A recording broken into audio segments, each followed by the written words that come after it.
Welcome to our YouTube channel. ಇವತ್ತು ಹೊಸ content ಜೊತೆ ಹೊಸ ವಾಯ್ಸ್. ಈ ವಾಯ್ಸ್ ಏನಾದರೂ ನಿಮ್ಗೆ ಇಷ್ಟ ಆಗಿದ್ರೆ like, share, comment and subscribe ಮಾಡ್ಕೊಳ್ಳಿ. ಸೊ ನಿಮಗೆ ಇಷ್ಟ ಆದರೆ ನಾನು ನೆಕ್ಸ್ಟ್ ವಿಡಿಯೋಗೂ ನಾನೇ ವಾಯ್ಸ್ ಓವರ್ ಕೊಡ್ತೀನಿ. ಆ್ಯಂಡ್ ಇವತ್ತು ನಾವೆಲ್ಲಿಗೆ ಬಂದಿದ್ದೀವಿ ಅಂತಂದರೆ ತಮಿಳ್ನಾಡಲ್ಲಿರುವಂತಹ ವೇಲೂರಿಗೆ ಬಂದಿದ್ದೀವಿ. ಆ ವೇಲೂರಲ್ಲಿ ಹಂಗೆ ಸ್ಟ್ರೈಟಾಗಿ ಹೈವೇನಲ್ಲಿ ಹೋಗ್ತಾ ಇರಬೇಕಾದ್ರೆ ಹಾಗೆ ಲೆಫ್ಟ್ ತಿರ್ಕೊಂಡ್ರೆ ಒಂದು ದೇವಿ ಟೆಂಪಲ್ ಇರುತ್ತೆ. ಅದೇ ವರಹಾದೇವಿ ಟೆಂಪಲ್. ಈ ವರಾಹದೇವಿ ಯಾರು ಅಂತ ನಿಮಗೆ ಗೊತ್ತಾ? ವರಾಹದೇವಿ ಹೇಗೆ ಹುಟ್ಟಿದ್ಲು ಅಂತ ನಿಮ್ಗೇನಾದ್ರೂ ಗೊತ್ತಾ? ಗೊತ್ತಿಲ್ಲ ಅಲ್ವಾ? ನಾನು ಹೇಳ್ತೀನಿ ಕೇಳಿಸ್ಕೊಳ್ಳಿ. ಬಂಡ ರಾಕ್ಷಸ ಅಂತ ಒಬ್ಬ ರಾಕ್ಷಸ ಇರ್ತಾನೆ. ಅವನು ತುಂಬಾ ಕೆಟ್ಟವನು, ತುಂಬಾ ಕೆಟ್ಟ ಕೆಲಸ ಮಾಡ್ತಿರ್ತಾನೆ.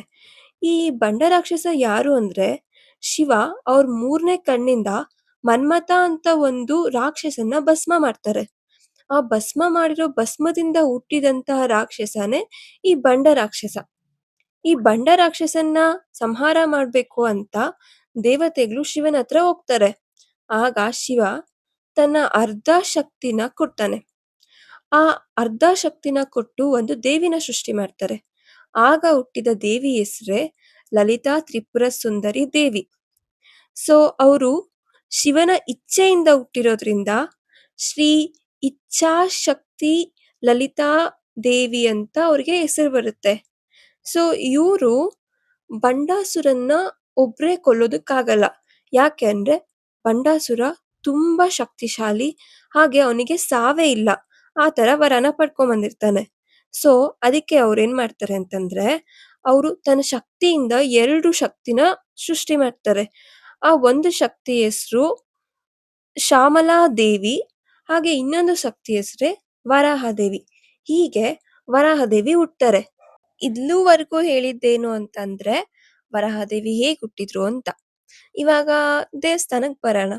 ಇಲ್ಲೇನ್ ಮಾಡ್ತಿದ್ದಾರೆ ಅಂದ್ರೆ ಏನಾದ್ರೂ ಹರಕೆ ಇದ್ರೆ, ಏನಾದ್ರೂ ಕೇಳ್ಕೊಬೇಕಾದ್ರೆ ಇಲ್ಲಿ ಬಂದು ದೀಪ ಹಚ್ಚಿದ್ರೆ ನೆರವೇರುತ್ತೆ ಅಂತ ಒಂದ್ ನಂಬಿಕೆ. ಅದಕ್ಕೋಸ್ಕರ ಇವರೆಲ್ಲ ದೀಪ ಹಚ್ತಿದ್ದಾರೆ. ನಮಗೇನು ಇರ್ಲಿಲ್ಲ, ಸೊ ಅದಕ್ಕೆ ನಾವು ಬೇಗ ಬಂದ್ಬಿಟ್ವಿ. ಆ್ಯಂಡ್ ತಮಿಳ್ನಾಡಲ್ಲಂತೂ ಸಿಕ್ಕಾಪಟ್ಟೆ ಬಿಸಿಲು, ಸಿಕ್ಕಾಪಟ್ಟೆ ಅಂದ್ರೆ ಸಿಕ್ಕಾಪಟ್ಟೆ ಬಿಸಿಲು. ಇಲ್ಲಿ 3 ದೇವಿಗಳಿದ್ದಾರೆ. ಇವರಿಗೆಲ್ಲ ನಮಸ್ಕಾರ ಮಾಡ್ಕೊಂಡು ನಾವು ಹಾಗೆ ಕ್ಯೂನಲ್ಲಿ ಮುಂದೆ ಹೋದ್ವಿ. ಇಲ್ಲಂತೂ ನಿಜವಾಗ್ಲೂ ತುಂಬಾ ಜನ ಬಂದಿದ್ರು. ತುಂಬಾನೇ ಹೆವಿ ಜನ ಇದ್ರು. ಆ್ಯಂಡ್ ಇದ್ರ ಸುತ್ತ ಆರ್ಕಿಟೆಕ್ಚರ್ ತುಂಬಾನೇ ಚೆನ್ನಾಗಿದೆ. ಇಲ್ಲಿ ನೋಡಿ ವರಾಹದೇವಿ. ಆ್ಯಂಡ್ ನಾವಿಲ್ಲೆಲ್ಲ ಕ್ಯೂನಲ್ಲಿ ನಿಂತಿದ್ದೀವಿ, ಬಟ್ ನಾವು ಕಾಣ್ತಿಲ್ಲ. ಹಾಗೆ ಮುಂದೆ ಹೋದ್ರೆ ಗೊತ್ತಾಗುತ್ತೆ. ಆ್ಯಂಡ್ ಇಲ್ಲಿ ನಮಗೆ ಅಭಿಷೇಕ ಮಾಡಕ್ ಕೊಡ್ತಾರೆ. ಇದು ನಾನು ಅಭಿಷೇಕ ಮಾಡ್ತಿದ್ದೀನಿ. ಆ್ಯಂಡ್ ನಮ್ಮಮ್ಮ ಫೋಟೋ ನೋಡಿದ ತಕ್ಷಣ, ವಿಡಿಯೋ ನೋಡಿದ ತಕ್ಷಣ ಫುಲ್ ಸ್ಮೈಲ್ ಮಾಡ್ತಿದ್ದಾರೆ. ಆ್ಯಂಡ್ ಇಲ್ಲಿ ನಮ್ಮ ಕೈಯಲ್ಲೇ ಅಭಿಷೇಕ ಮಾಡೋದಕ್ಕೆ ನೀರೆಲ್ಲ ಕೊಡ್ತಾರೆ.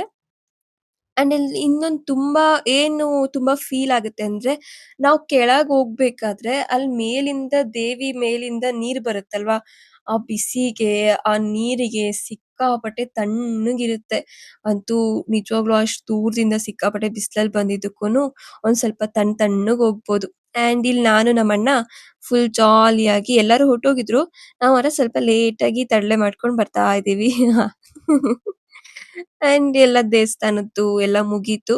ನಮಿಗೋಸ್ಕರ ಎಲ್ಲ ಕಾಯ್ತಿದ್ರು. ಹೋಗ್ತಾ ಇದ್ದೀವಿ. ಚೆನ್ನಾಗಿತ್ತು ದೇವಸ್ಥಾನ ತುಂಬಾ. ಆಕ್ಚುಲಿ ಇಲ್ಲಿ ತುಂಬಾ ಚೆನ್ನಾಗಿ ಒಂಥರ ಪೀಸ್‌ಫುಲ್ ನೇಚರ್ ಇದೆ. ಆ್ಯಂಡ್ ನಾವಿಲ್ಲಿ ಆಚೆ ಬಂದಿದ ತಕ್ಷಣನೇ ಒಂಥರ ವೈಬೇ ಒಂಥರ ಡಿಫ್ರೆಂಟ್ ಇದೆ. ಇಲ್ಲಿ ಏನ್ ಮಾಡ್ತಿದ್ದಾರೆ ಅಂತಂದ್ರೆ ನಮಿಗೂ ಇದೇನು ಅಂತ ಗೊತ್ತಿರ್ಲಿಲ್ಲ. ನಾವಿಲ್ಲಿ ಹೋಗ್ಬಿಟ್ಟು ಕೇಳ್ದಾಗ ಇಲ್ಲಿ ಏನೋ ಅರ್ಶಿನ ಕೊಡ್ತಾರಂತೆ.